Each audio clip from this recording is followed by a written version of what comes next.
very glad to see a full house and an overflow crowd on a very important day talking about a very important subject, and I appreciate everybody gathering here. I want to start by acknowledging and thanking our FAA Acting Administrator, Billy Nolan, for your tremendous work and for bringing us together.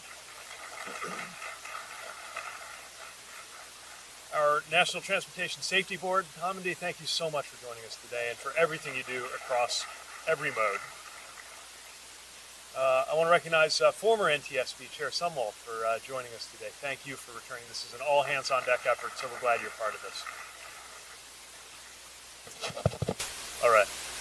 And I want to thank everybody who's here and participating across the public sector, industry, labor, all of our stakeholders, because we are dedicated to the common goal that is bringing us together at this summit, which is, of course, strengthening safety.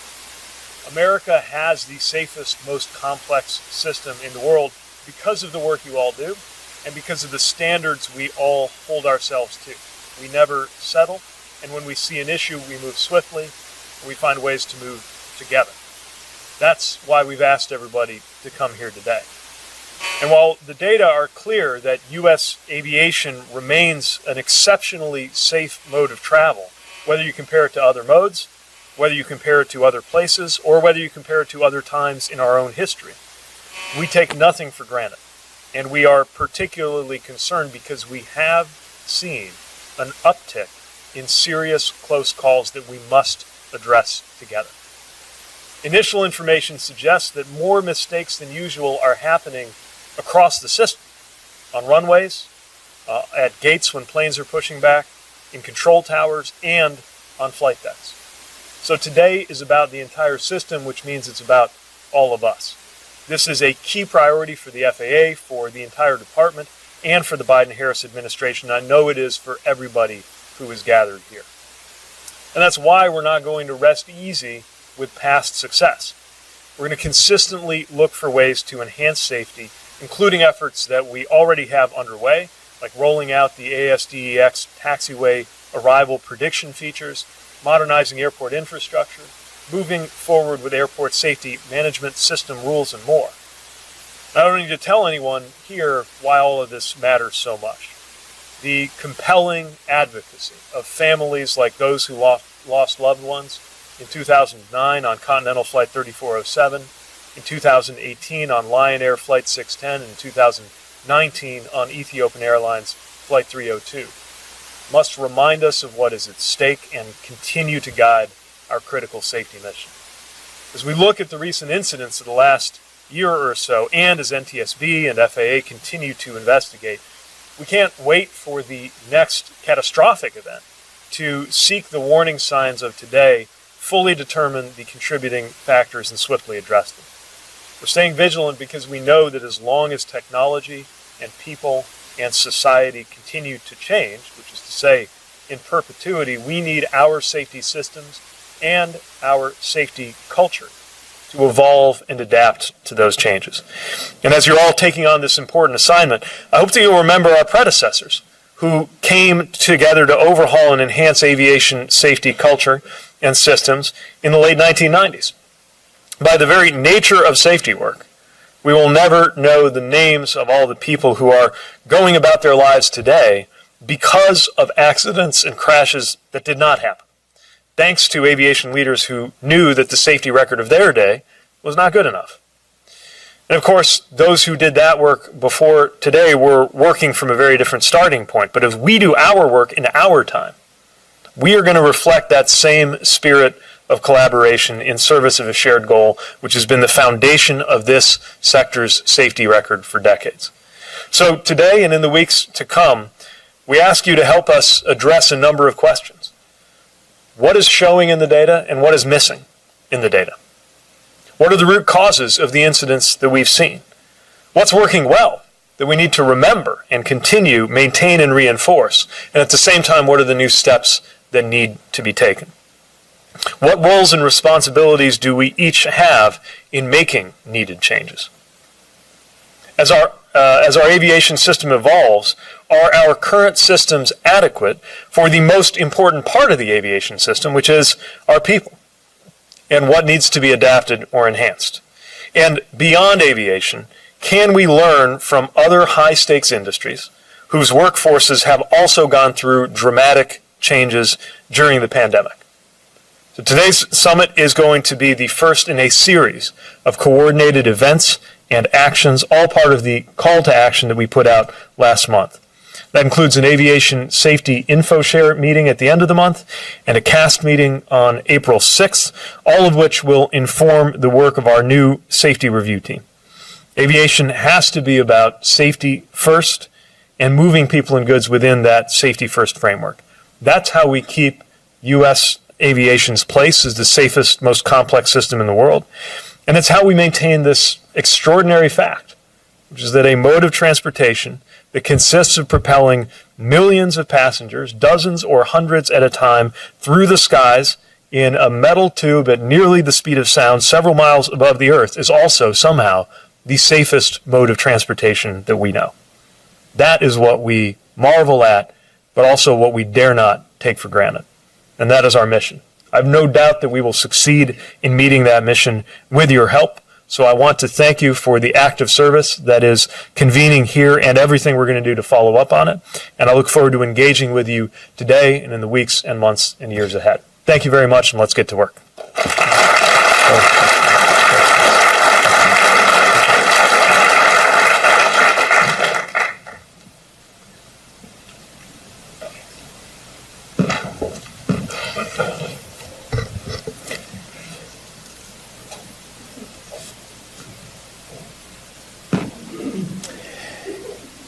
Well, good morning. Thank you, Secretary Buttigieg, for not only for your interest, but for your leadership. And thanks to all of you for being here. I am pleased to see so many familiar faces in the audience and to know that you are taking time to join us today for this safety summit. When I called this gathering several weeks ago, it was because we had seen, as the Secretary mentioned, an uptick in incidents across the aviation system. In the intervening time, we've experienced additional incidents, including events on runways, terminal ramp areas, and even unruly passenger incidents that continue to defy logic. I think I speak for all of us when I say that, and certainly the traveling public, that these events are concerning. They are not what we've come to expect during a time of unprecedented safety in the U.S. air transportation system. The question is, what do they mean? Many years ago, while I was learning to fly, one of the first lessons my first instructor taught me was to listen to the aircraft. What's it telling you? That was a very important lesson that had stood with me throughout my entire career.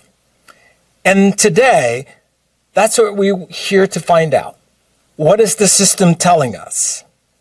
As a safety community, we must pay attention to the events of recent months and what the system is trying to tell us. I'm honored to be joined in this plenary session by former National Transportation Safety Board Chair Robert Zumwalt, who will help us facilitate a conversation among our panelists that I will hope will help us frame our thinking. This plenary session will be followed by some specific breakout sessions designed to allow our various stakeholders to dive deeper into specific areas and have frank, open discussion. One of the hallmarks of aviation and people who pursue a life in this industry is a willingness to question conventional wisdom and to always be looking to advance safety. As I mentioned in my call to action, the biggest mistake we can make as an industry is to become complacent. As a safety professional, if you are comfortable, it probably means you're missing something. In that light, my colleagues at the FAA and I have brought all of us here together today. There's no question that aviation is amazingly safe, but vigilance can never take a day off. We must ask ourselves difficult questions, and sometimes even uncomfortable ones, even when we are confident that our system is sound. For example, we recognize the desire to make maximum use of available runway and airspace capacity to keep the aviation system running smoothly and on time. In light of these recent close calls and the attention being focused on even the most routine of go-arounds, are we emphasizing efficiency over safety? How much of what we see can be attributed to the sudden resurgence in demand following the pandemic? Since 1997, the aviation industry has made enormous strides in improving safety under the guidance of the Commercial Aviation Safety Team, or CAST. As you know, the data sharing and voluntary safety reporting systems under the CAST umbrella enabled us to reduce the risk of a fatal accident by 95%. Instead of reacting to accidents and incidents after the fact, we're getting better at scouring the data for precursors that allow us to identify a nascent event before it manifests itself as something more serious. That's an amazing accomplishment. And I believe that historians will look at the strides we've made under CAST as one of the greatest successes of the modern transportation age. But we must also ask ourselves if the CAST process is nimble enough to help us reach the goal of eliminating the rare but still concerning incidents we've seen recently.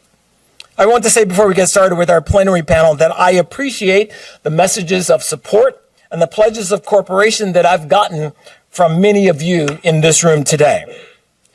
America's aviation safety net is strong. Our goal, our obligation, is to sew those threads even tighter. I want to encourage you to come into these sessions with an open mind. And as I mentioned in the call to action, I want to hear from our stakeholders about to echo the Secretary's message about concrete steps that we can take in the near and midterm to make the world's safest transportation system even safer. Before we get started, I want to take a moment and acknowledge our current Safety Board Chair, Chair Hamidi, who has joined us today. And I know, as we all know, the NTSB has taken its own independent look into many of these same issues, and we are appreciative of all the work that Chair Hamidi and her incredible team does. And so with that, I'd like to ask Chair Hamidi up to have a few words before we get started with our panel.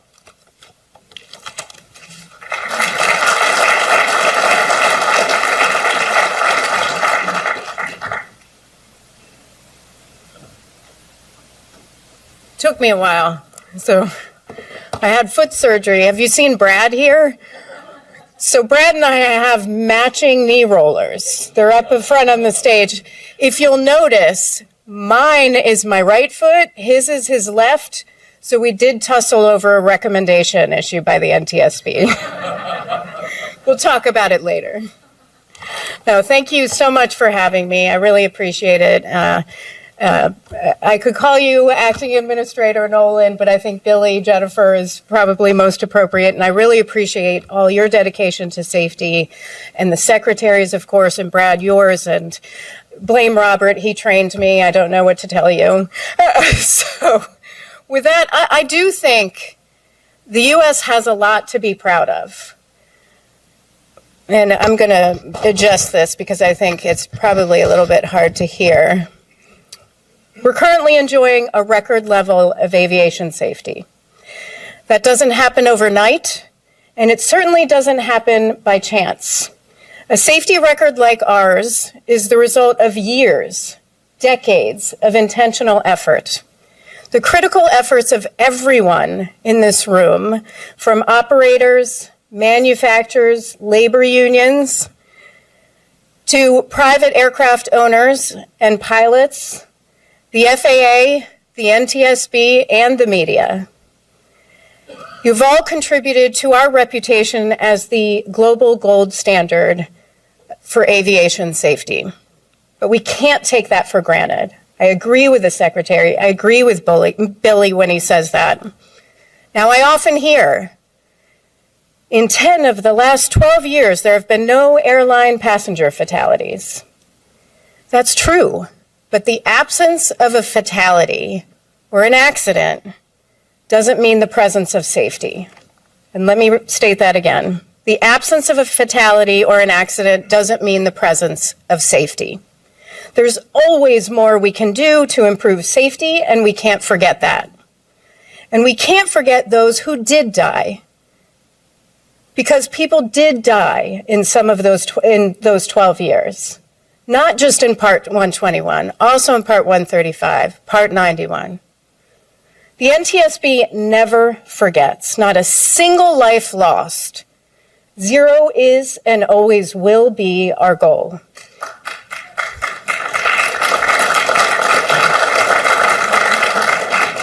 And I know it's many of yours as well. In calling for this safety summit, I'll call it a call to action. Billy said, now is the time to stare into the data and ask hard questions. I couldn't agree more. There have been far too many close calls and near collisions recently, any of which could have had devastating consequences with precious lives lost.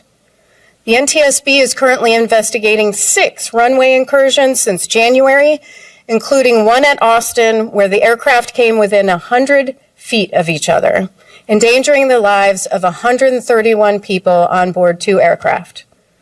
The 2 planes in Burbank were within 300 feet of each other.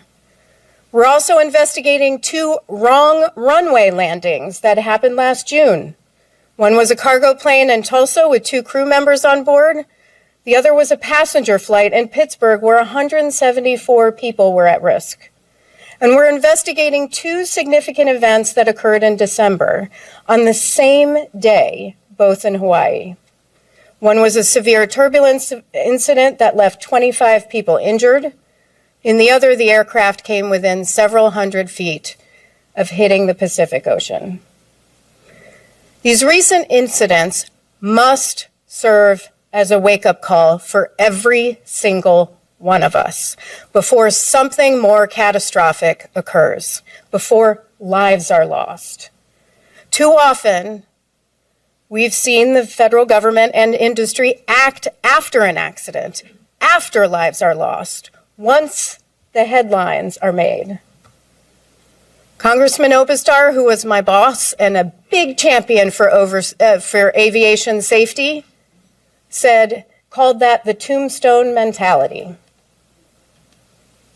Our entire mission at the NTSB is to prevent that next accident. In fact, that's why we look at incidents, which is especially important in this pivotal moment, and it is a pivotal moment. This is a real challenging time for the industry. The industry is ramping back up from the pandemic, during which a number of people, including my friends, were either retired or were laid off. A new workforce is coming in and needs to be appropriately, adequately trained. Some who were out during the pandemic also need retraining. And our airspace, already the most complex in the world, is about to get even more congested. Drones, advanced air mobility, even more commercial space launches and reentries. There's a question I'm often asked when I give speeches. What keeps me up at night? What keeps me up at night is the next family that I have to talk to when we go on scene to investigate an accident. It's that next family. It's also the investigators that I talk with on scene who say, we've seen this before. We've issued recommendations on this. They haven't been acted upon. Those recommendations could have prevented this. It's heartbreaking, and it's especially heartbreaking for our investigators when they see that. Now, the NTSB has issued 7 recommendations on runway collisions that have not been acted upon. One is 23 years old and still appropriate today on technology warning pilots of an impending collision. How many times are we going to have to issue the same recommendations over and over and over again? When we do, and sometimes we get the response that it costs too much. I'm very passionate about safety, so I'm going to ask you to think about this. What is too expensive? Think about your loved ones. Do they deserve a price tag? Your spouse, your children, your best friend, your mom, your dad. That's who we're talking about. Now, the NTSB held a forum in 2017 on runway incursions. The FAA, industry, and labor made wonderful presentations, with the FAA highlighting pilot deviation and ATC communications as key concerns. We came out of that forum with everyone calling for better data and implementation of technology that would prevent runway incursions like ASDX and ASSC. So where are we 6 years later? What's happened? We have the data. We have the data. We know that there are about roughly 1,500 to 1,700 runway incursions annually. We know the vast majority of those are low to no risk, but there are some that are risky, and it only takes one. ASDX is only at 35 airports today. ASSC is at 8. Speaking of runway incursions, the 6 from this year that I mentioned earlier all have one thing in common. The cockpit voice recorders were all overwritten. Right now, you know that the CVRs only need to record 2 hours of audio before they're overwritten. We've recommended 25 hours. 25 hours CVRs don't just help all of us learn from accidents and incidents, it helps operators improve safety. The fact is, Europe has mandated 25-hour CVRs on new aircraft for over a year. We should do the same. We've also recommended that we retrofit certain in-service aircraft with 25-hour CVRs.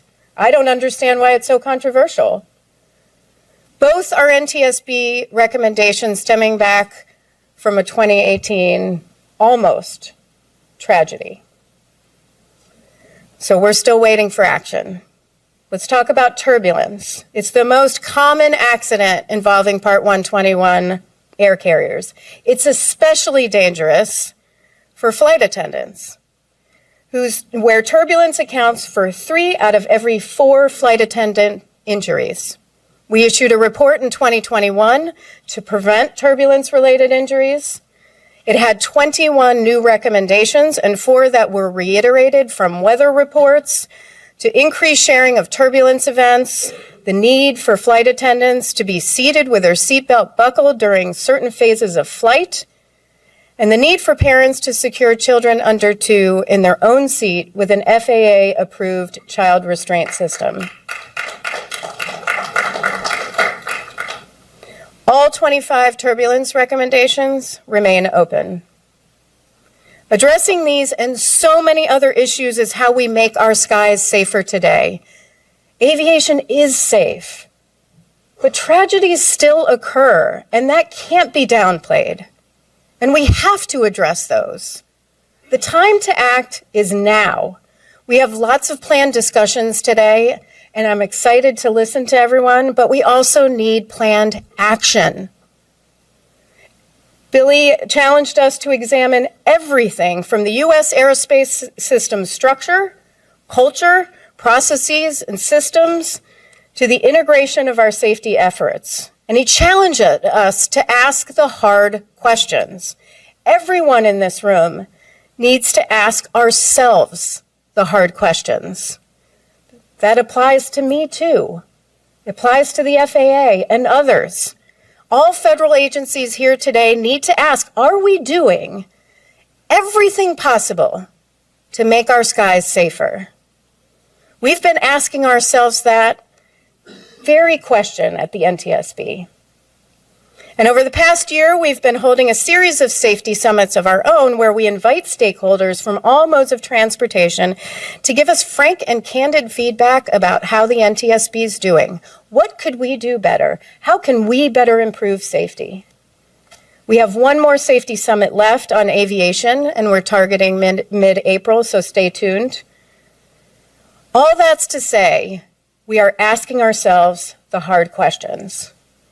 We all should, because our gold standard of aviation safety depends on it. Passengers depend on it. Your flight crews depend on it. Air traffic controllers depend on it. Dispatchers, mechanics, ground crew, flight attendants, and so many more. And so do their families. Thank you.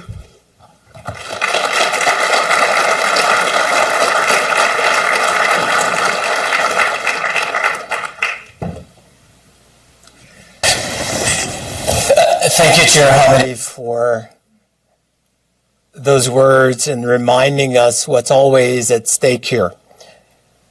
I want to say to the audience and to the flying public that our system is indeed incredibly safe. If we were to pull down this graphic there and that was just a whiteboard, part of what you would see, if I were to throw 5 dots up there, you would certainly notice them. In the time we've been sitting here today, we have flown just over 3.2 million flights this year to date. On any given day, we have 45,000 flights with a 1.7 to 2.4 million people, nearly 1 billion enplanements per year. Our system is incredibly safe. But that is not by accident, pardon the pun. It is because we are willing to stare into everything that we see and say, is there something that we missed? And you look around this room and the set of stakeholders here, it is because we're all willing to continually ask ourselves the question. So I really appreciate the chair's points there, and we're really looking forward to an engaged conversation. Before we get started, I want to just introduce our panel today for everyone. And before we invite them to the stage, first we have Captain Jason Ambrosi. He's the president of the Airline Pilots Association, which represents more than 67,000 airline pilots in the United States and Canada.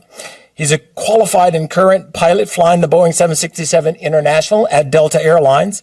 Jason began his flying career as a regional pilot at Atlantic Southeast Airlines, hired by Delta in 2000, just 18 months prior to 9/11. And he was among the many pilots who were furloughed after the attack. Captain Ambrosi is also an active general aviation pilot and a certified flight instructor for single and multi-engine aircraft, instrument and rotorcraft, and helicopters. It's a man after my own heart. I fly the 767, flew helicopters for airplanes. So, welcome, Jason. Nick Callio is someone very familiar to the aviation world. Since he joined what was then the Air Transport Association in 2011, Nick has made indelible changes, not only on the organization he now leads, but on the industry he now represents. Prior to coming to the aviation industry, Nick had already led a distinguished career. I won't go through all of it. We'd be here all day. But among other things, he led the worldwide government affairs for Citigroup as part of their senior leadership team. Nick also served as the White House liaison to Congress under 2 presidents, George H.W. Bush and George W. Bush. Nick is a native of Cleveland, Ohio, and has received many honors and recognition. Thanks, Nick, for being here today. Todd Hopley is president and CEO of American Association of Airport Executives. Founded in 1928, AAAE is the world's largest professional organization representing the individuals who work at commercial and general aviation airports. AAAE's 9,000 members represent more than 850 airports and hundreds of companies and organizations that support the airport industry. Todd is only the 3rd CEO in organization history. If I do the math, that's about 30 years each. That's a lot of time. He joined AAA in 1991 prior to becoming CEO, was responsible for overseeing the association's interactions with Congress and the executive branch. Welcome, Todd, today. Rich Santa is serving his first 3-year term as the 7th president of the National Air Traffic Controllers Association, or NACA. He was elected by acclamation and took office on September 1st, 2021. As an air traffic controller from Washington Air Route Traffic Control Center, Rich previously served as NATCA's National Executive Board as the Eastern Regional Vice President from 2018 to 2021. He began his career as a controller in New York in 1997 before transferring to Washington in 2001. Rich has spent most of his career serving NACA and its members, including 4 terms as Washington Center facility representative prior to being appointed as the alternate Eastern Regional NEA Vice President. So, Rich, welcome. Ed Bolin became the president and CEO of the National Business Aviation Association in Washington, D.C. on September 2004, September 7th. Prior to joining the BAA, Ed was president and CEO of the General Aviation Manufacturers Association, or GAMA, for 8 years. In 2001, Ed was appointed by President Bush to serve as the member of the Commission on the Future of the U.S. Aerospace System. He is also a former chairman of the FAA's Management Advisory Council. Ed is currently a member of the Board of Directors of the National Aeronautics Association and serves on the Aviation Advisory Board for the MITA Corporation. Welcome, Ed. Faye Malarkey Black serves as president and CEO of the Regional Airline Association and has led the organization since February of 2015. In her role, she leads an industry trade organization representing 18 North American regional airlines and 80 associate members. With more than 2 decades of experience in policy, strategic leadership, business development, and management, Faye has served the RAA since 1998. She was formerly Senior Vice President of Government Affairs. Faye is a member of the Transportation Research Board's Standing Committee on Commercial Airlines and was appointed by the U.S. Department of Transportation Working Group on Small Community Air Service in 2017. Thank you, Faye, for being here this morning. Which brings me to my co-moderator for this panel, former NTSB Chairman Robert Zumwalt.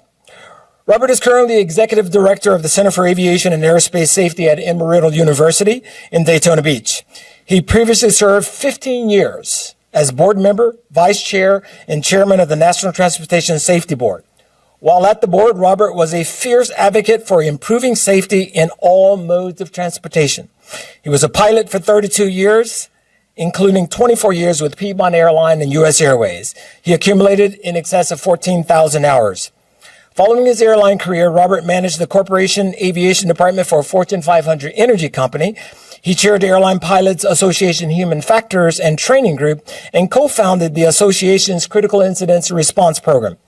He also spent 8 years as a consultant to NASA's Aviation Safety Reporting System, or ASRS for those who know it, and has written extensively on aviation safety matters.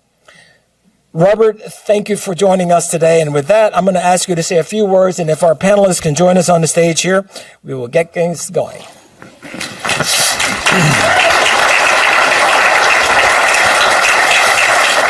Jason? Thank you. Go ahead. Do you want to go bounce one? Billy, thank you. I really did have some things to say, but frankly, it's all been said already. So anyway, great job, Jennifer. Secretary did a nice job. You did a good job. I look at what we're having here. I look at it as like the human body having a fever. It's something that's signaling us that something is not exactly right. And so I think we're here today to really listen as much as anything. So again, thank you for pulling all this together. So I'll start out with the questions, and I think the way we've got this set up is that really there are a couple of themes that we want to cover. Yes. The resilience of the national airspace, the mitigating risk, and finally pressure on the system. So we'll start out with the theme of the resilience, but before we do that, I want to ask a question to everybody on the panel, and that is, basically, what in the heck is going on out there? We've been having a recent spate of undesirable events. What are these events trying to tell us? So why don't we just go around, and we'll start with Nick, the airline's perspective, and we'll just go around, and then we'll hear from Rhonda has ordered these in a certain way. So I'll go along and with Rhonda's preferred order. But Nick, where's Rhonda? Rhonda has really done a great job of pulling this together, as well as your entire team. So Nick, from the airline perspective, what's going on out there?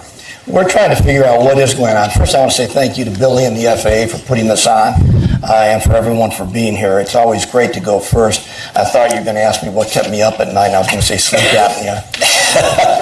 But anyway, look, we're in a constant, we are the safest system in the world for a good reason. There's constant self-evaluation always going on. Our members look at operator data, aggregate data, and then incidents like that have occurred. I don't want to speculate a lot on what's happened there because they're all under investigation, and we're all trying to determine what is going on. Is this a trend? Is this a pattern? And if so, what is it that we could find out to use as predictive tools to stop it? So that's partially why we're here today. I think the breakout sessions will probably get into that in a little more detail. Great, thanks. Faye, from the RAA perspective. I think I want to echo what Nick said, and I also, I'm incredibly admiring of the fact that we're all here today. The last time we had a safety call to action was after a series of accidents, and today I give you all the credit because we're here after a series of incidents, and I think that shows us how far we've come on our journey. We all talk about this as safety is not a destination, it's a continuous journey, and we've made a lot of progress, but it also serves as a warning call that we can't allow ourselves to become complacent. I think a large part of the reason that our system is so safe today is that we don't guess.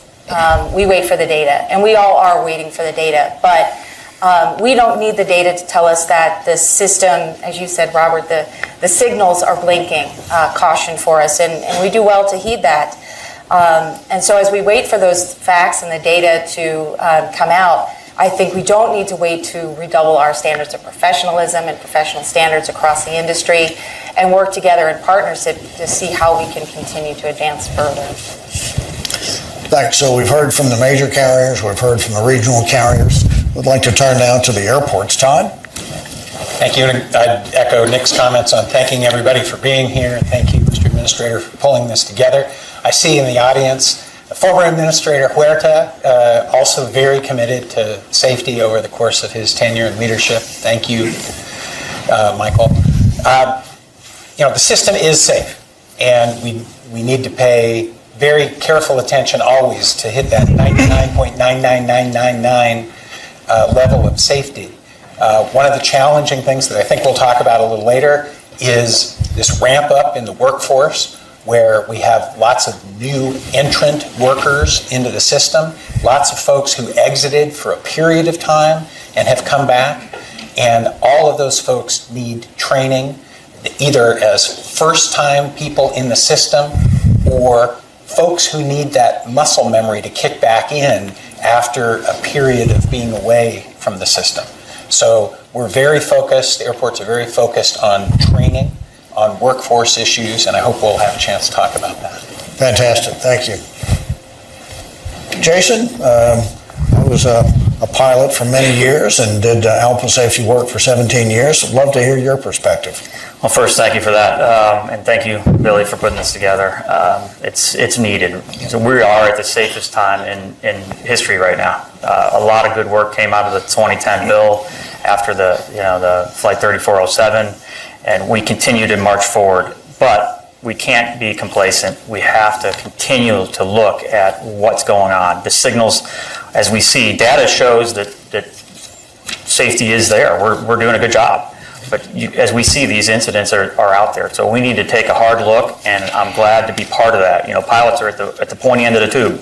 So we're there every day, and we see what's going on. So we're happy to engage in this. We hope this is not just a short-term thing, that we continue to do this, because in the post-COVID environment, there's so much training. There's so many new people, as Todd said, that we all need to be stakeholders in this to work together. And I look forward to getting in a more deep dive this afternoon in the breakout sessions. Thank you so much. Rich, from the air traffic controller's perspective. First of all, thank you, Mr. Administrator, for setting this up in the invitation. Anytime we get leaders together to discuss safety, it's productive. And we are safe, but there are pressure points, and they're good pressure points. The industry has recovered faster than we thought, but we need to acknowledge that. We have staffing and funding delays, I think, system-wide, and being here to discuss those, it's the appropriate response, and I'm proud of it. Thanks. Ed? NBAA's perspective, business aviation? Yeah, well, once again, thanks to everyone. Billy often says that safety is our North Star, and having an opportunity to come together and focus on the North Star is a very worthy endeavor. I'm going to take just a second, Robert. We have a lot of people up here from the commercial aviation industry. Everybody knows that. They know military aviation. I'm blessed to be part of the general aviation community, which is effectively everything else. And it's a primary training ground for pilots and technicians. It's a primary area for new technology to be introduced. It's critical for our emergency response and access to airports and airspace. The industry that I represent, the association I represent, was founded 76 years ago. And it was founded with the understanding that for general aviation to grow and all of aviation to grow, we had to be safe and we had to be perceived to be safe. And today we're trying to address both of those and enhance that state of the art. And I think, as Billy suggested in his opening remarks, complacency is our enemy and vigilance is our responsibility. We have lots of layers of safety, lots of layers of redundancy. And sometimes those layers of redundancy can allow someone to say, it's all okay, I can relax. That's not the way we are. We've got to be vigilant. Today is a call to vigilance, and I really am happy to be able to participate in it. Thank you. Thank you all. You know, runway incursions, that's runway safety. That's what's gotten us here today. But are there other things? Are the runway incursions, are they just symptomatic of other issues that may be in the system? Any thoughts on that? Are there other things that we need to be paying attention to? I think that's the big question. Is this the fever that's trying to tell us something? Any thoughts on that? I'll share my view. I think, what we're seeing now, what we're all aware of, and part of the reason we're here in this, I like how you put it, the call to vigilance, is that the environment is changing.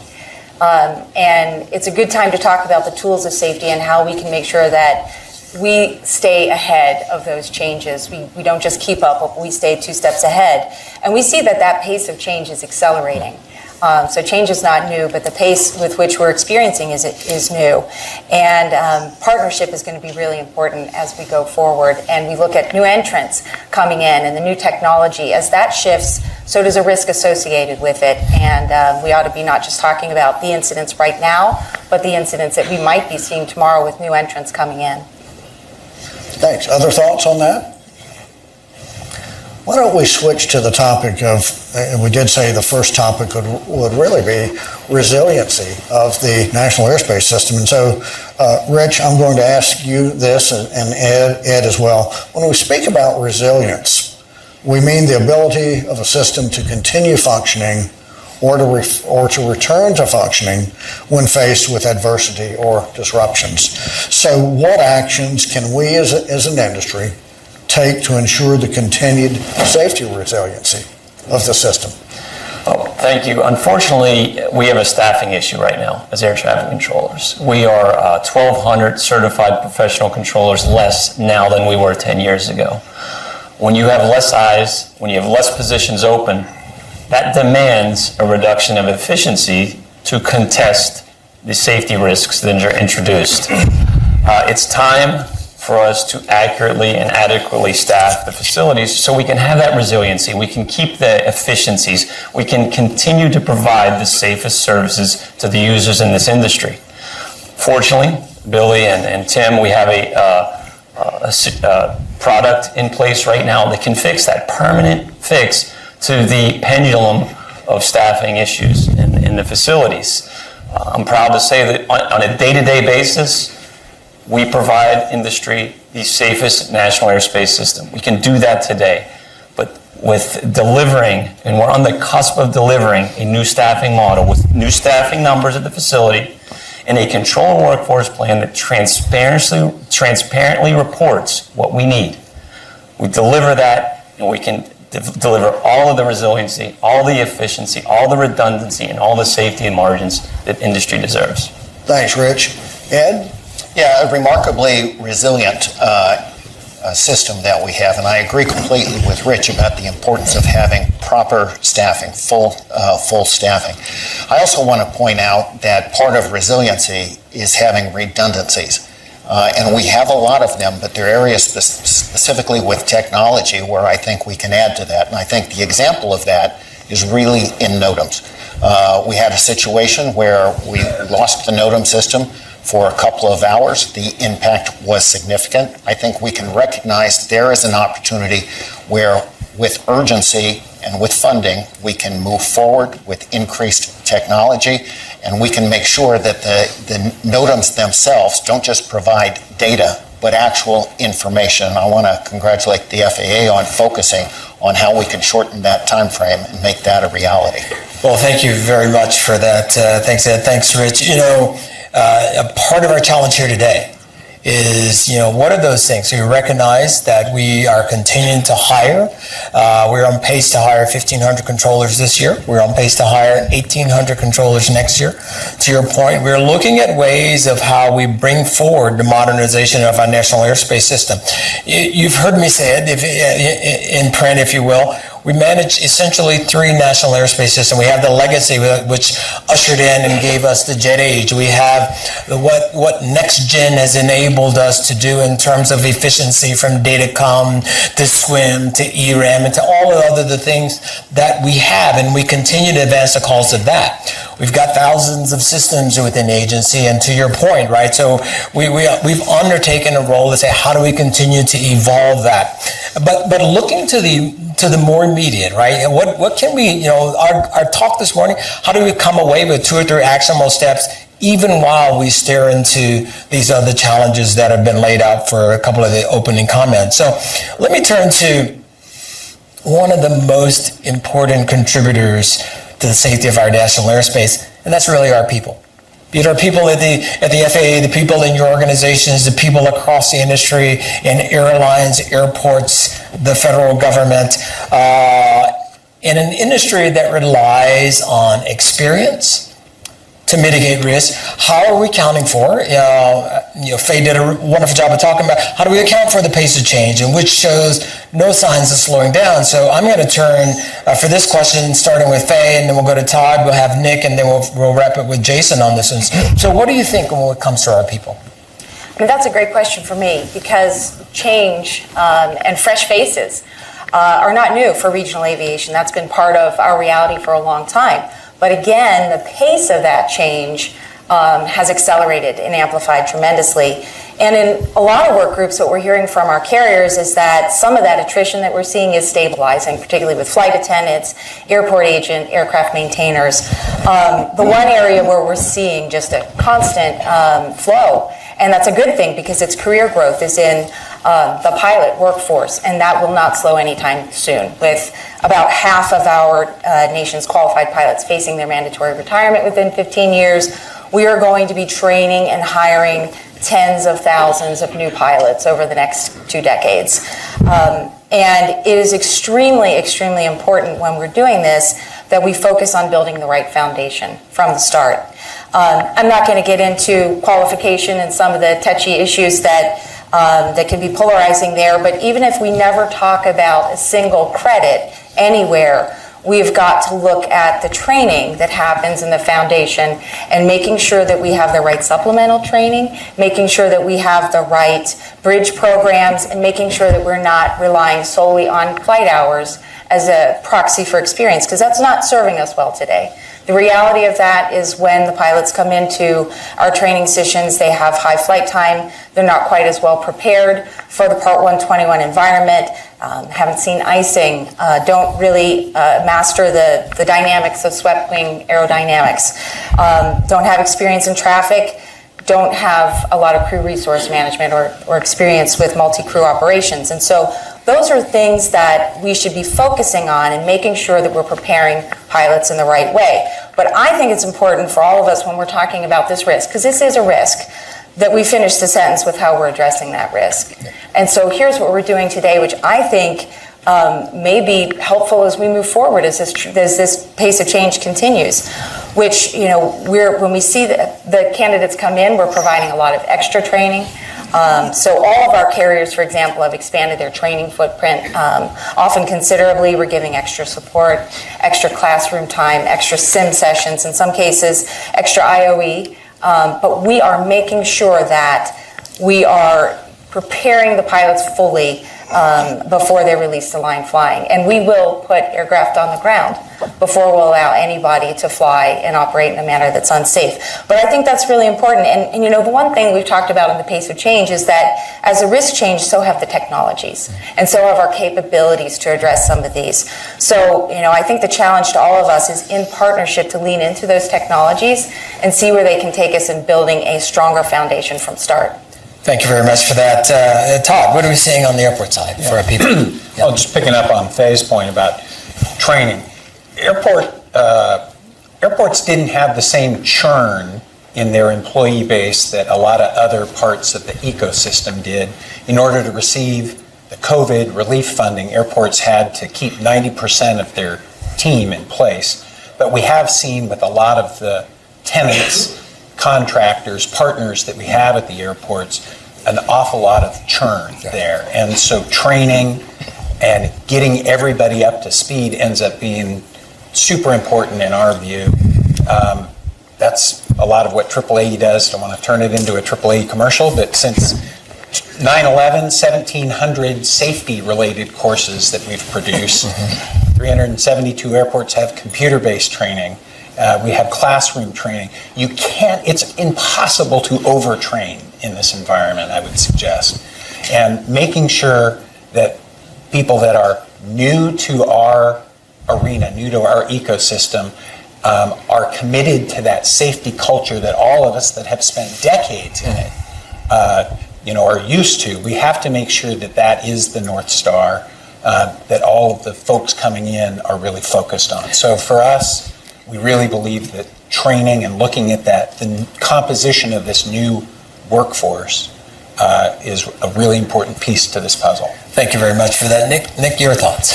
Well, we worry about juniority. We've hired 100,000 new people. We find that we need more people, more employees now than we did pre-pandemic to cover the changing environment.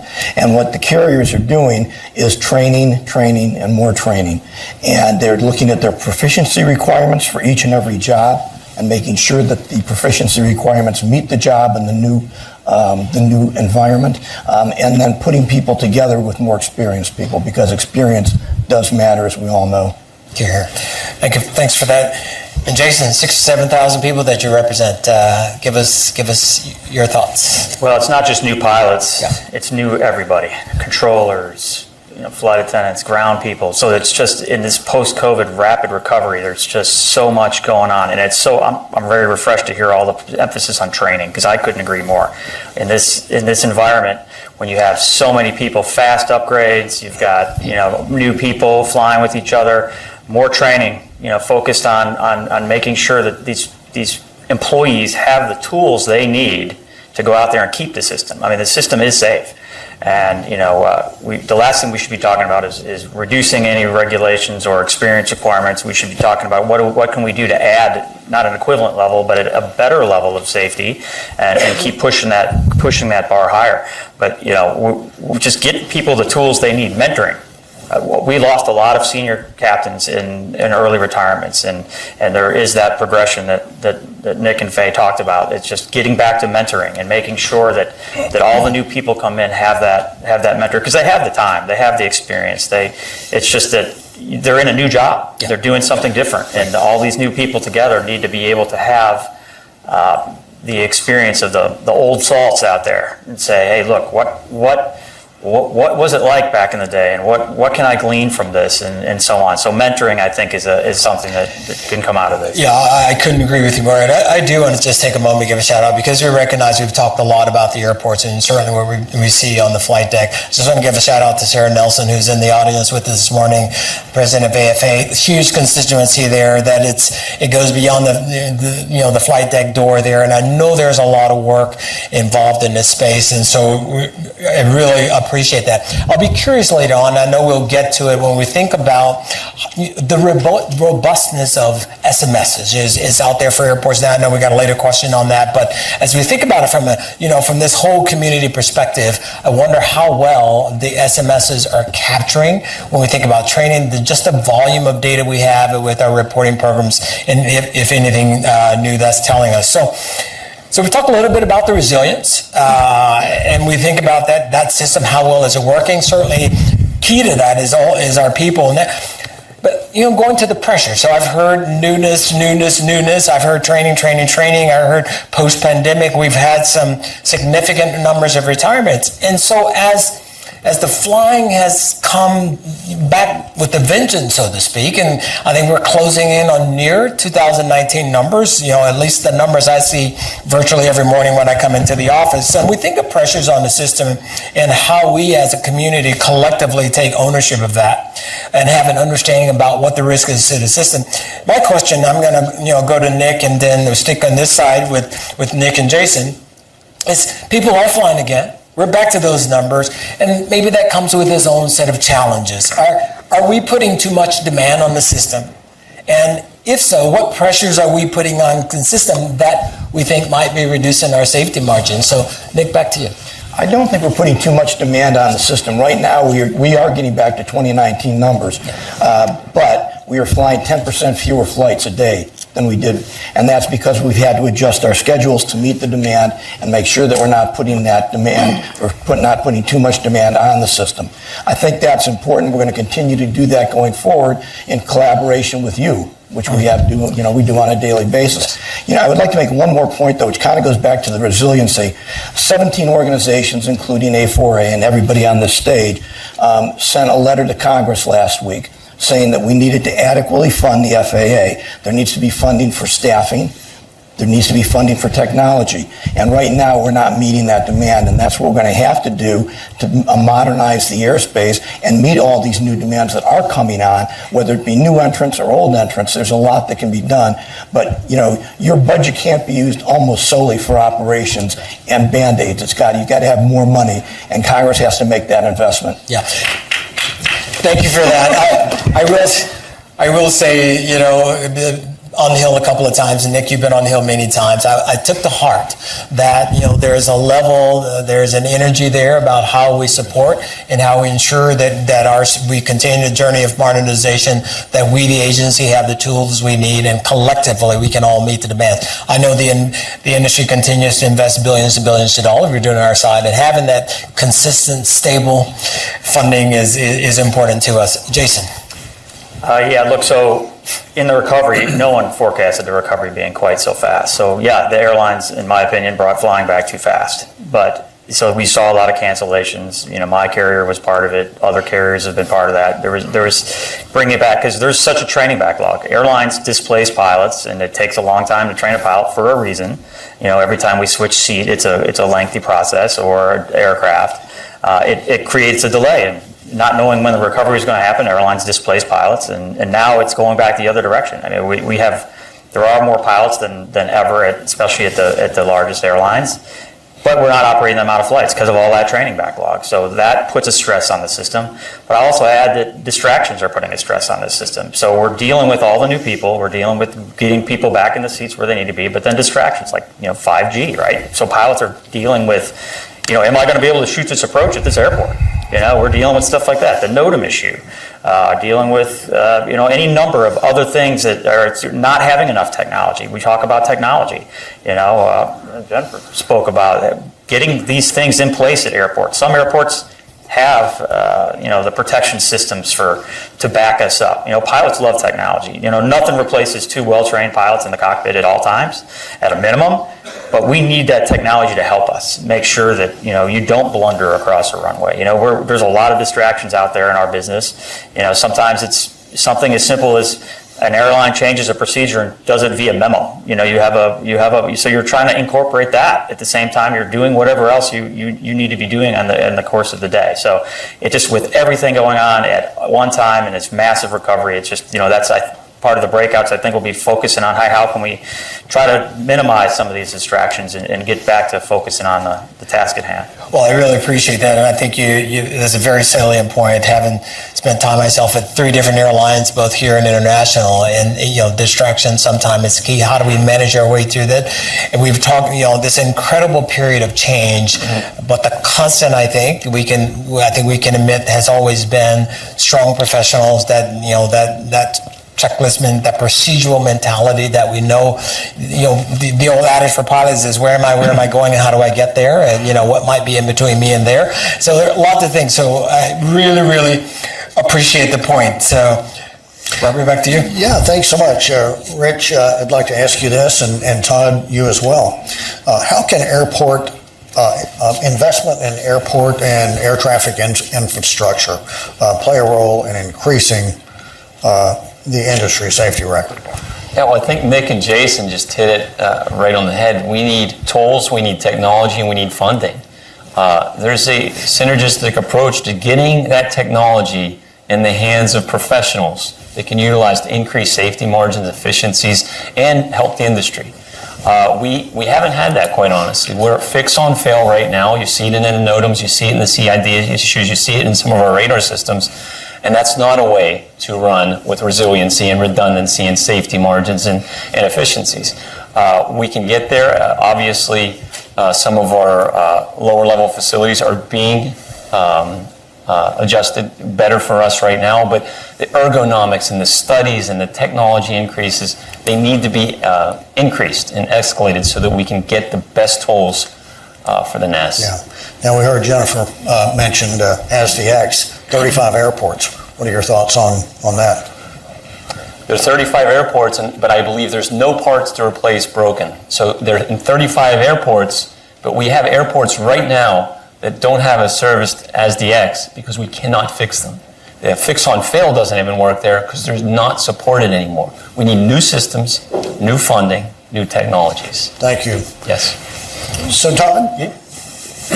Well, I agree with what Rich said and what Nick said earlier about the need for funding. As it relates to airports and on the ground, FAA has basically 4 kind of buckets of money for airport projects: safety, security, capacity, and noise projects. Safety, having always been and will be the #1 priority for the FAA in terms of funding projects. Critically important, whether that's new runways and new taxiways or rehabbing runways and taxiways, whether that's dealing with deconflicting aircraft and ground vehicle movements, dealing with reconfiguring geometry so that you have less runway incursions in the airfield. All of those things are absolutely critical to be funded. And the challenge that we habitually face is that the needs in the system are so much greater than what the federal government has been able to support. Even with the new stream of funding that's come in from the infrastructure bill, inflation has eaten away at that.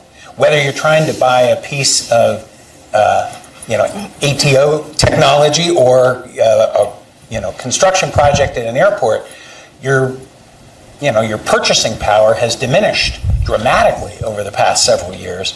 And so again, one of the challenges that we need to keep a close eye on is how do we fund all of these projects in an environment where the purchasing power is not as great as it should be, and Congress hasn't been able to supply the money that it needs to make sure that we have all of the safety, security, capacity projects in place.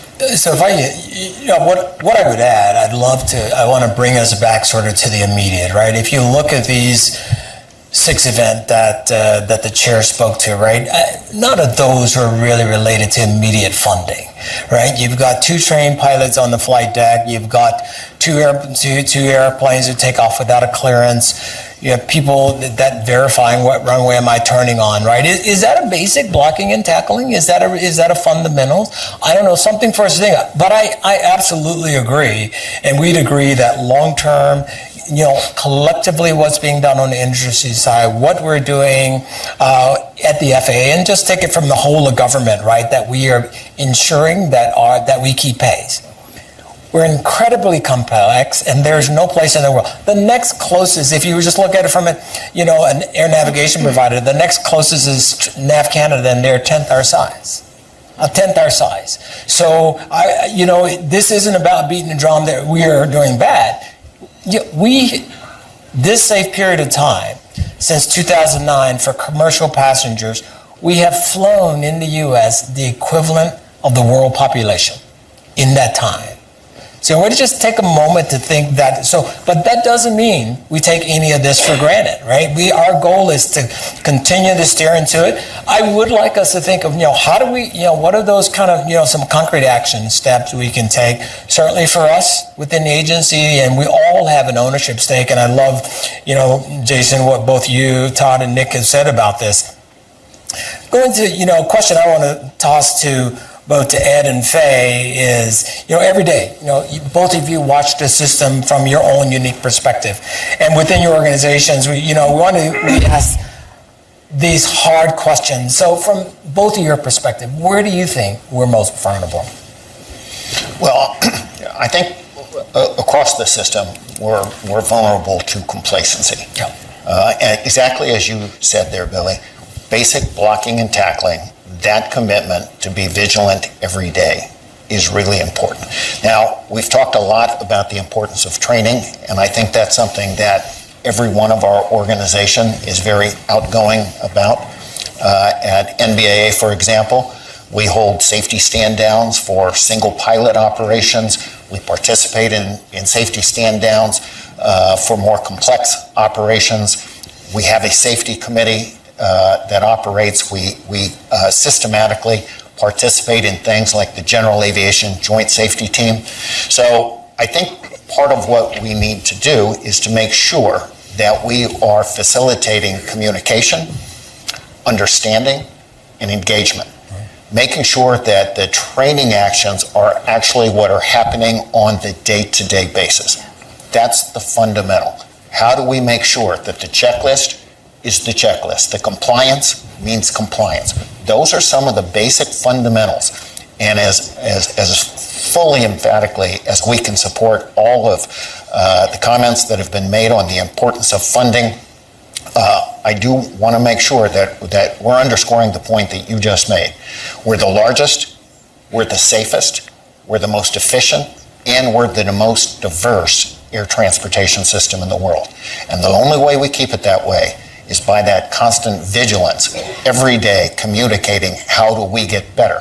Because just as Jason said, sometimes the environment in which we're operating in changes. 5G is brand new. That wasn't something we put into the environment, but it is part of our environment. So there are things where we need to recognize things are changing around us, and it's up to us to keep up with every one of those changes.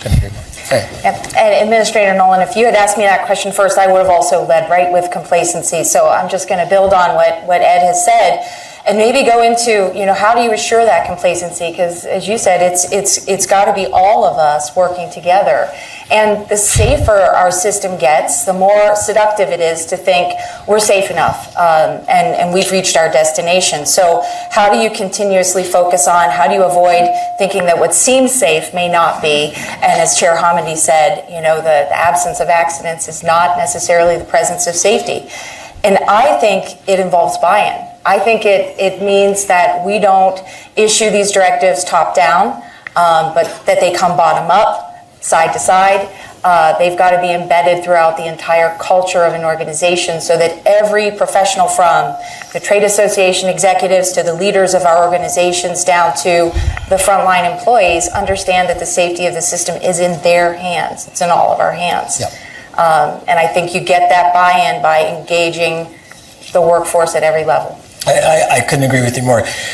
It just reminds me, I know we talk a lot about places, some folks may see that term in different ways, but we recognize this is an industry where you have to bring your A game every time, every day, every year.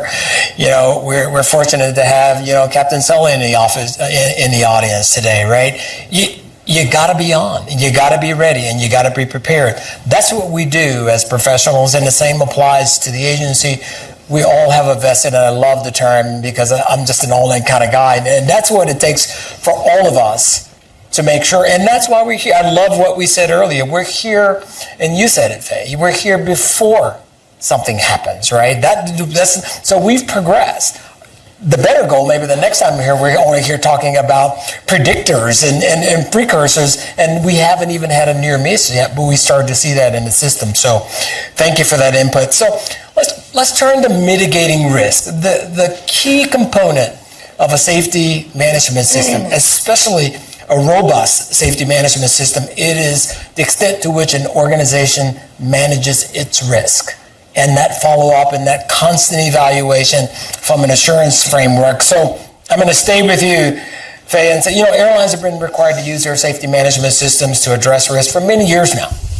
How does this contribute to the resilience of the system, and is it still working today? I'm going to take your question in two parts. But before I do, I think I think everyone in this room knows what safety management systems are. But for the viewers who are maybe watching this live cast, I think it's really important to explain that these are the tools of safety. And they really are what allow us to go past that tombstone mentality where we're just relying on accident forensics, and we're going to the data, both individual and aggregate, and seeing what the data, information, errors, trends tell us, and then collaborating together so that we mitigate that risk. And SMS really goes to the heart of identifying and mitigating risk in the system. I opened up today talking about the last safety call to action, and during that call to action, Administrator Babbitt challenged the industry to embrace and adopt SMS, and to do so voluntarily before regulation. So we have been required to use them for some years, but even before that, airlines were embracing these technologies. Regional airlines leaned in early and eagerly on that, and boy, I have to tell you, that has paid off. That has paid off in spades. There is no single program that does more to advance our safety today than SMS, and it is absolutely crucial that we nurture them. And I think that gets to the second part of your question is, are they still working? SMS is a system, right? But it's a system that's made up of human beings. And it's only going to work as long as the human beings in the system feel safe. They feel the data is safe. They feel that the culture, that there's a just culture and that they are safe there to share those incidents and errors that could make them personally vulnerable, because they're doing so that we can learn from them before a little mistake becomes a big catastrophic incident. I know that carriers from time to time need to refresh the SMS programs. We shouldn't just have them on the top shelf. We need to constantly take them out and refresh them, to have retraining at all levels, from the executives down to, again, the frontline employees, and ensure that it's well understood and embraced, again, emphasizing that system safety is in all of our hands. I think going forward, it's going to be key, and I applaud the FAA for advancing SMS to other industry groups. I know that you all will benefit from it the same way that we have, and even in the foundational, the pilot training institutions now too. So you're growing up with SMS, and that couldn't be any more important. So I absolutely believe SMS is working. I think we have more room to grow there, to constantly refresh and make sure that those tools stay as sharp as they need to be, because they are the tools of safety. Yeah, let me jump in there while we're talking about SMS. Don Arndt, the late Don Arndt from FAA, said that he's almost half-jokingly mentioned to me one morning at breakfast a number of years ago that said, Robert, maybe we ought to change the name of it from Safety Management System to just Safety Management. And his point is that when you talk about safety management system, everybody wants it. Oh, we've got to get SMS. Whereas safety management is an active thing. And I thought that Don made a good point with that. Really, safety management is you're managing safety. It's a business approach to managing safety, and organizations they value. They manage properly those things that they value. I worked for a nonprofit for a number of years, U.S. Air,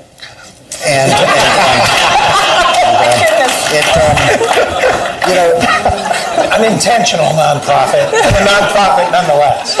You know, most people value safety, so therefore value finances. So they put in place mechanisms to manage finances. And why do they do that? Because finances are important to them. They have a chief financial officer. They audit. They have internal audits and external audits. They have procedures in place that they're always very dogmatic about following. And why do they do that? Well, because finances are important to them. So if safety is important to organizations, they should be actively managing safety in the same sense. A chief safety a chief safety officer, internal audits, external audits, procedures, policies, and guidelines that you are constantly following, assessing the things that can be damaging to the organization. So I'm a big proponent of SMS, and so just think of it as a business approach to managing safety. It's an active thing that we're doing. It's not something that we have. So I just wanted to jump in there with that. Well, thank you for that. Some great points there. So Todd, for for airports, we've just rolled out, of course, SMS for airports. So as you think about, as that starts to proliferate across airports, you've got, of course, airlines to point to, some of which a decade on now have had their SMSs going strong. How do you see it playing out in airports, and what tools are you helping to help your members get up to speed? Right. So you did, in fact, roll out a rule last month, but it's not a new issue for airports. There's a number of airports that have voluntarily put SMS in place. San Francisco, Seattle, Minneapolis, Atlanta, Sacramento, there are other airports. But now we're going to scale that across the system. And that's going to be very beneficial for all of the reasons that Faye gave such an articulate answer on.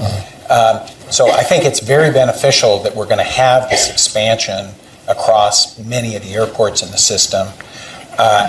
In terms of what are we doing to help on that, again, we've been teaching courses on airport SMS for a number of years, and then our sister organization, ACI-NA, and AAAE in the late Q3, early Q4 of this year will hold an SMS conference with, I hope, the active participation of the FAA to try and really help educate airports across the system about embracing this and effectively running with it. And I can't help myself. I just worry a little bit about your story. I'm not sure we would want to go with aviation S&M. I don't think that one's going to work. So I think we need to stick with SNS. Okay, very good. Fair enough.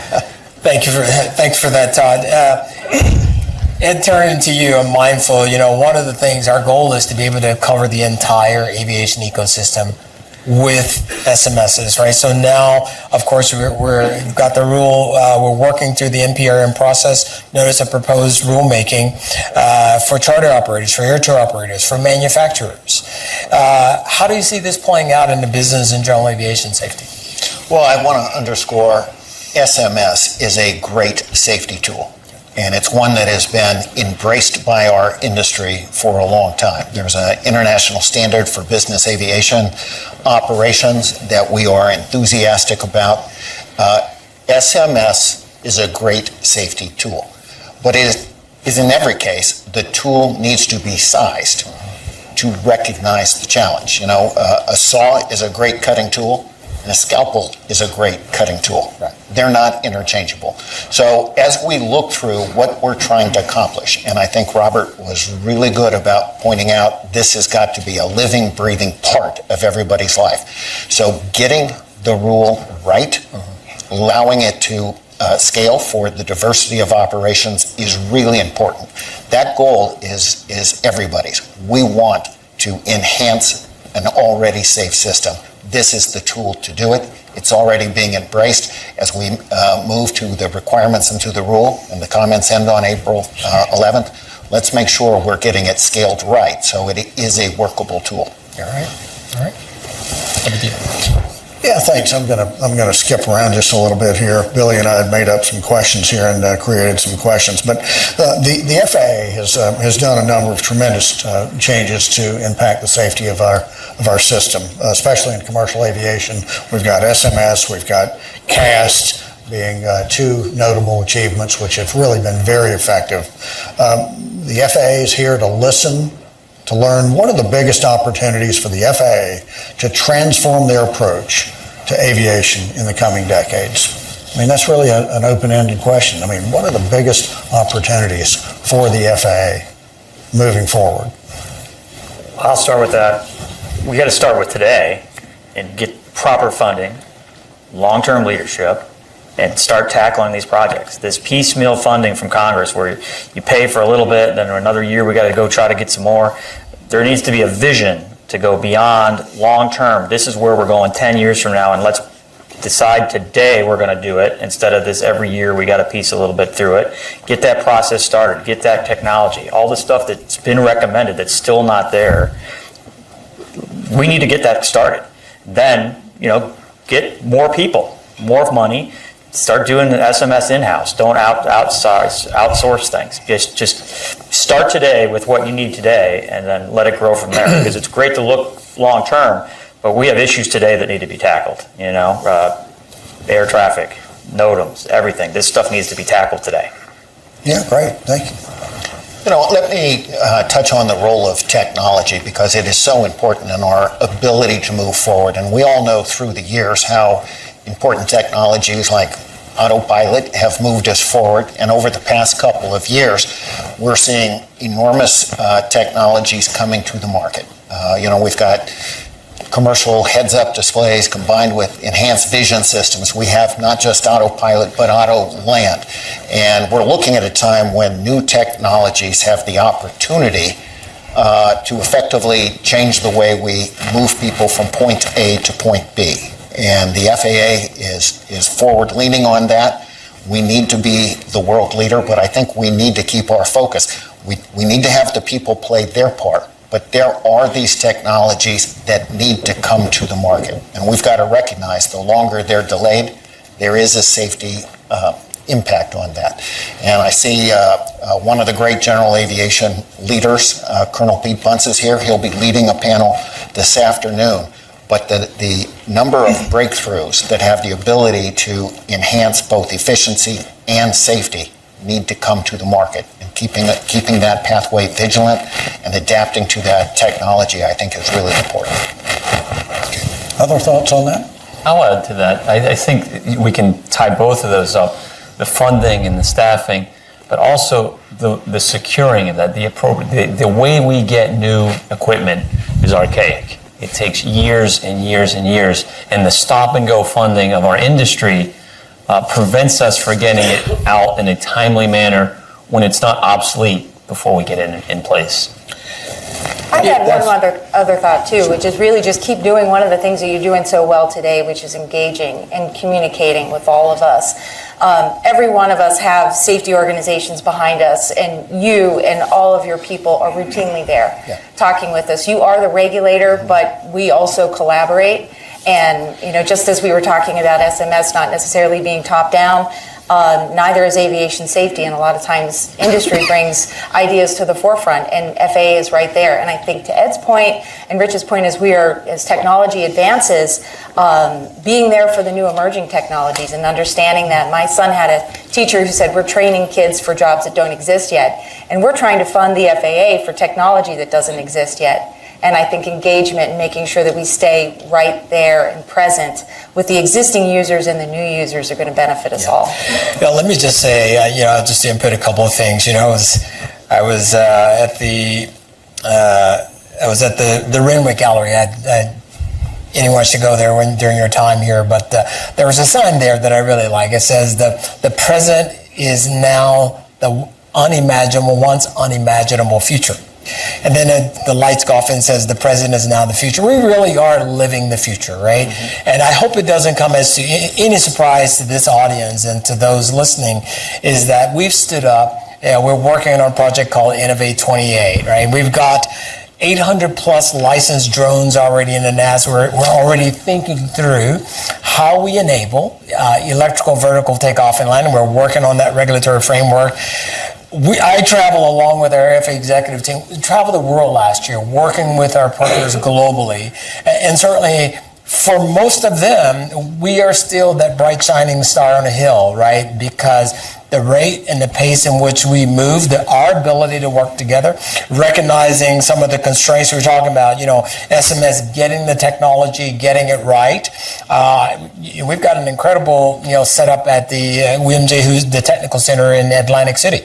The work there, but it doesn't mean we take any of that for granted. I absolutely agree on ensuring that our funding is consistent, and thank you, Faye, for that, because it is our ability to collectively work together, right? Which is why we say, let's have good conversation, let's have uncomfortable conversation, and figure out, what are the pain points.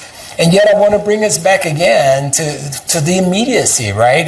Part of this challenge today was, what are we seeing here recently, just sort of year to date? I know the chair spoke about some events last year. There's an immediate piece here, which I think, lots of us have kind of talked about, and in terms of where we go. I tell you, we within the agency really appreciate the work and the efforts and the input of the global community, because not only does it keep us as honest brokers, but it helps all of us do this job and continue to move forward where we need to. So I couldn't agree with you more. Thanks. Billy, it's noon. Do you want to start wrapping it up, or do you have I questions? think this last one here, we've talked a lot, and if everyone sort of think about what we've said today, I'd like to get sort of closing thoughts from each of our panelists. And when you think about what's important to your community of interest, I know you've already talked about some of them. You've talked about what are the things that we can collectively do to assist the FAA, not only in our ability to identify first.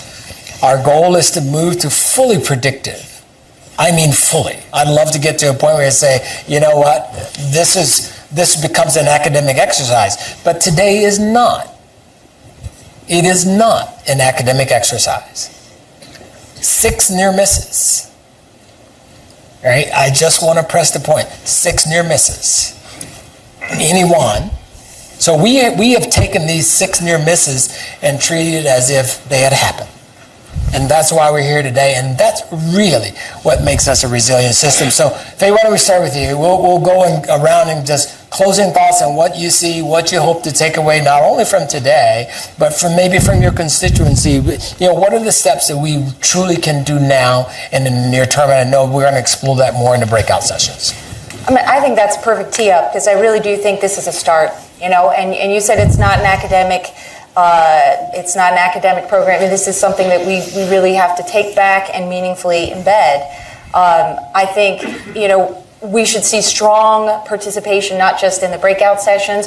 We should be meeting again. We should be bringing teams together, again, from the bottom to the top to the bottom, ensuring that the frontline workers are connecting with their safety executives and the top of the airlines and throughout the industry, and collaborating and coming back and sharing what we've done before, and not just through SMS, but through the other data sharing programs that we have set up. I loved in your call to action, Administrator Nolan, when you said we were going to be leaning hard into ASIAS and that CAST would be tasked with this.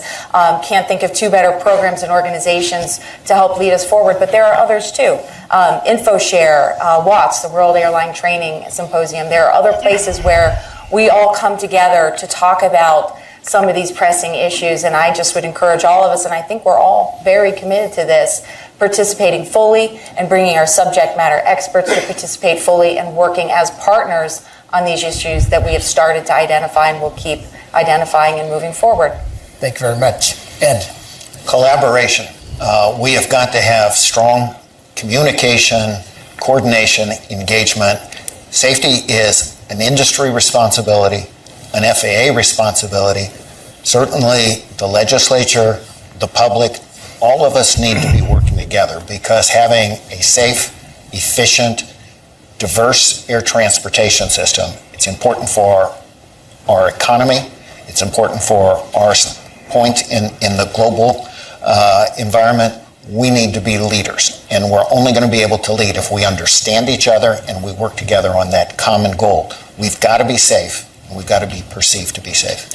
Thank you, sir. Rich. Yeah, collaboration is key. Our greatest talent is our people. Our greatest resource is our workforce industry-wide. When we get together and we can work on the issues. And you said it in your opening. If you take those 6 dots and put it on paper, they're easy to identify, but they're dwarfed by the safety record of the system. On a day-to-day basis, we provide the safest, most efficient airspace, complex airspace in the world, and we should be proud of that. And we can continue that. We have discussions every day. ATO and NAC has discussions every day, and we have a robust safety team that works on these issues. This isn't a one-off. This isn't a result or a response to this. It's a day-to-day basis that talented individuals that we rely on are working towards solutions for everything. It's come and will come. Thank you very much. Appreciate that. Todd? Yeah, I'd say at any given moment there are dozens of issues that kind of create a white noise around the ecosystem, and what we have to always keep in mind is we have to focus on safety. We cannot be tempted or lured away by the siren song of some other issue. Safety has to be the number one issue that we always have, and then try and manage around those other issues. If we don't have a system, banking system, there's a lot of conversation about the banking system these days. The banking system is predicated on confidence. And our system, our aviation system, is predicated on confidence. We have to make sure that the traveling public understands their system is the safest in the world and feels confident getting on and off those planes every day. Thank you, sir. Nick? I don't want to repeat what everybody said, but I will repeat a little bit. We do have the best system in the world. Everybody works hard at it. We need to keep it that way, and we can't rely on the past for our future. And I think we need to bring a sense of urgency at all levels to staffing, to funding, to conveying to the public that, really, you're safer getting on an airplane than you are walking out your front door. I mean, statistically, by far. And that's something that I think we can all work together on. I like Faye's notion of collaboration and the dedication of the employees. If I can be permitted one anecdote, I was on a flight a couple weeks ago that was delayed 2 hours. And that was because somebody found a screw that had come loose. And the maintenance people had to get there, they had to fix it, they had to make a report on it, and the pilot was great about explaining all this to everybody sitting on the plane. And then the paperwork had to be cleared to make sure it was right. There's a lot of redundancy in that. That's why we are what we are, and we have to keep the urgency to that every day. Great. Thank you, sir. Jason? Could say you had a screw loose. I'm going to pay for that later, aren't I? You are. Yes, you are. So I was afraid you think I was talking about you. There you go. Obviously safety, right? We are. This is not meant to bring everybody down. We're at the safest point in history, but we have to be vigilant. We've heard a lot of good words, buzzwords here. It starts with not, allowing any changes or lowering of standards. We need to figure out how we enhance safety. And as we get into these breakouts and our subject matter experts dive into this, I think that we have an excellent group here, and there's no sacred cows. We're going to look at this stuff and figure out if there is something that we can do, we're going to do it. And I thank you again for this. Let's continue the dialogue and keep this as an ongoing thing, because obviously, we've talked a lot here about what's going on and all the new people, and this is good. Thank you very much. So Brad Mims, our Deputy Administrator, is making his way to the stage there. No, go ahead. I wanted to wrap up by asking you a question. Okay, very good. Go ahead.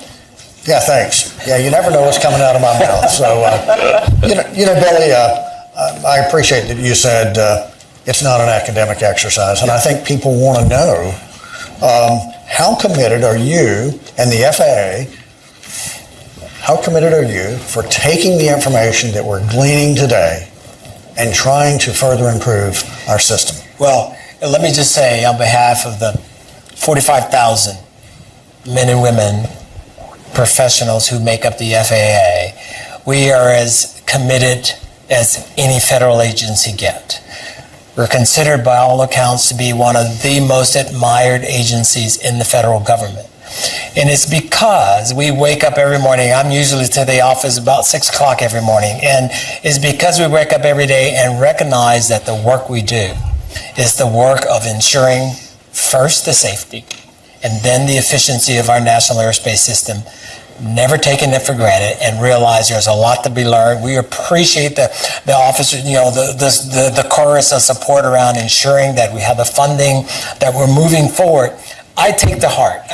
Quick anecdote, Nick shared. I was going up the elevator this morning, a couple of folks, one lady had been an FAA for 42 years. Another gentleman had been there 37. They said, wow, really appreciate the work you're doing. Hopefully you're representing us well. We are here, first and foremost as partners, and first and second as servants, to deliver for the flying public. We are absolutely committed to it. Great. Thank you so much. Thank you very much. And with that, could we just give a round of applause to these really great guys?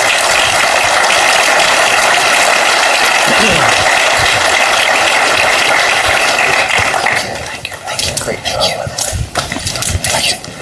Before we move on, I just want to say again, thank you, Billy, and thank you, Chairman. Somewhat. It doesn't sound like it's on. Okay. But I would have to say that I'm encouraged by the conversations we just heard, and thanks to our panelists, NTUSB Chair Harmony, and of course Secretary Buttigieg, who was here earlier this morning for participating in the Safety Summit and for bringing us together, this whole group, this whole distinguished group here today. So I once saw a sign on the shop floor at a major airline that read, "Safety's no accident." And that really stuck with me, and I think it sums up what we are seeing here today. Now, I had the privilege, and I grew up with a lot of you here in this industry. I had the privilege of serving in the Clinton administration in the 90s when the commercial aviation safety teams were formed, and when it was first conceived. And Administrator David Henson had a lot to do with that. He was an early advocate of a robust data sharing and voluntary safety reporting culture. The initial conversations were very difficult, to say the least, but it was a very different time in aviation safety, and we knew we had to do something to improve safety. CASH really did change the game. Data sharing, analysis, and voluntary safety reporting programs helped us to cut risk by 83% over the first 20 years, and we have cut it even further each year so far. There are no questions that today's safety record is a result of the difficult, intentional work that thousands of safety professionals, many of whom are in this room. Your attendance show how seriously this industry takes safety, and I applaud you for it. So now, we get to the important part. We have to break for lunch. So we're going to take a break, and when we come back, our aviation participants will convene in their breakout rooms to discuss concrete actions that we might take to enhance safety even further. For those of you who will be participating in the afternoon sessions, the MITRE cafeteria is open and staffed, or you can find some place of your choosing nearby. We will resume our meetings promptly at 1:30. To the news media and others, we truly appreciate your attendance this morning, because we want the afternoon sessions to be as fruitful as possible. The breakout sessions will be available only to aviation industry participants. The FAA's Office of Communications will provide a readout at the end of today that summarizes the overall direction of the conversations, as well as any other updates that we might be able to provide. Billy indicated earlier that this is only the beginning of what we expect to be an ongoing conversation, and we look forward to keeping you and the American people informed. I just want to take one point of privilege here and thank all of those from the FAA and other organizations who helped put this program together this morning, and who will continue to do what we need to do to address the whole issue of aviation safety as we move forward. So thank you for attending this morning.